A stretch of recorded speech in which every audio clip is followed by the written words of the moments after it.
OBC শংসাপত্র বাতিল মামলা সুপ্রিম কোর্টে মিলল না স্থগিতাদেশ। রাজ্যকে হলফনামা দেওয়ার নির্দেশ। সুপ্রিম কোর্টের হলফনামায় 3টি বিষয় জানতে চেয়েছে শীর্ষ আদালত। এই হলফনামায় 3টি বিষয় জানতে চেয়েছে শীর্ষ আদালত। ওবিসি শংসাপত্র মামলায় নোটিশ জারি করল শীর্ষ আদালত। হাইকোর্টের নির্দেশে বাতিল হয়েছিল রাজ্যের প্রায় 12 লাখ ওবিসি শংসাপত্র। সেই নির্দেশকে চ্যালেঞ্জ করে মামলা হয় সুপ্রিম কোর্টে। সোমবার শীর্ষ আদালতে সেই মামলার প্রথম শুনানি ছিল। সুপ্রিম কোর্টের প্রধান বিচারপতি ডিওয়াই চন্দ্রচূড়ের বেঞ্চ সোমবার ওবিসি তালিকাভুক্ত 77টি সম্প্রদায়ের বিষয়ে রাজ্যের থেকে হলফনামা তলব করেছে। এই নিয়ে আমরা বিস্তারিত জানবো। আমাদের সঙ্গে রয়েছেন আমাদের প্রতিনিধি পীযূষ কান্তি নাগ। পীযূষ, ওবিসি শংসাপত্র বাতিল মামলা সুপ্রিম কোর্টে মিলল না স্থগিতাদেশ। সুপ্রিম কোর্টের তরফে কি জানানো হয়েছে?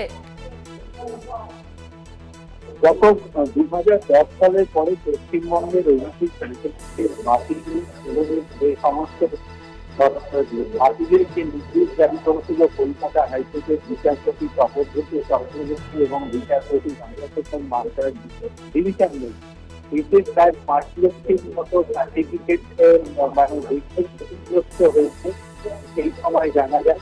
এরপরে এই রায়কে চ্যালেঞ্জ নিয়ে সুপ্রিম কোর্টে আবেদন জানানো হয়েছে এবং সুপ্রিম কোর্ট যখন আজকের মামলাটি ওঠে সুপ্রিম কোর্ট রাজ্য সরকারকে নোটিশ জারি করলে হলফনামা জমা দেওয়ার নির্দেশ দিয়েছে। এখানে পরিষ্কারভাবে এই আবেদন পরিষ্কারভাবে বলা সুপ্রিম কোর্ট যে অবজারভেশন করেছেন তাতে পরিষ্কার বলা হয়েছে যে 77টি সম্প্রদায়কে নির্দিষ্টভাবে শ্রেণীবদ্ধ করার যে প্রক্রিয়া, সেই প্রক্রিয়ার ক্ষেত্রে যে সমীক্ষা করা হয়েছিল সেই সমীক্ষার ধরন কেমন ছিল। 1, 2 ওবিসি মনোনীত হিসাবে যে 27টি সম্প্রদায়কে নির্দিষ্ট করা হবে, সেই সম্প্রদায় নির্দিষ্ট করার আগে কমিশনের সাথে সম্প্রদায়ের কমিশনের সাথে কোন রকম পরামর্শ করা হয়েছিল কিনা এই বিষয়গুলি কিন্তু এই হলফনামায় উল্লেখ থাকতে হবে। আগামী শুক্রবারে এই মামলার শুনানি হবে। তার মধ্যে রাজ্যকে তাদের এই মামলার তাদের বক্তব্য জানাতে হবে।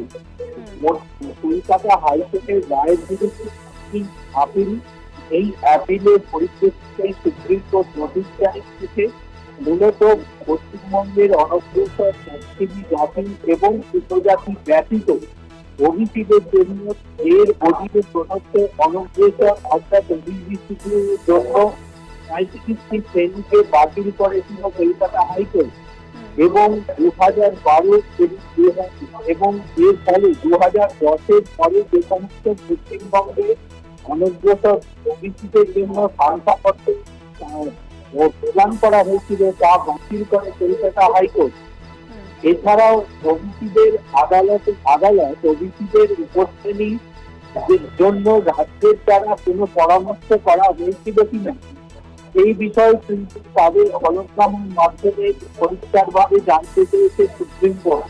অর্থাৎ কলকাতা হাইকোর্টের রায়ের প্রেক্ষিতে কোনো স্থগিতাদেশ না হলেও কলকাতা হাইকোর্টের রায়ের প্রেক্ষিতে দায়ের করা অ্যাপিল মামলায় নোটিশ জারির নির্দেশ সুপ্রিম কোর্টের এবং এ বিষয়ে রাজ্যের যে হলফনামা যে তাদের বক্তব্য জানাবার নির্দেশ দিয়েছেন সুপ্রিম কোর্টের প্রধান সহ বিচারপতি জে.বি. পার্দিওয়ালা এবং প্রধান বিচারপতি চন্দ্রচূড়, বিচারপতি জে.বি. পার্দিওয়ালা এবং বিচারপতি মনোজ গুপ্তের তিন বিচারপতির বেঞ্চ।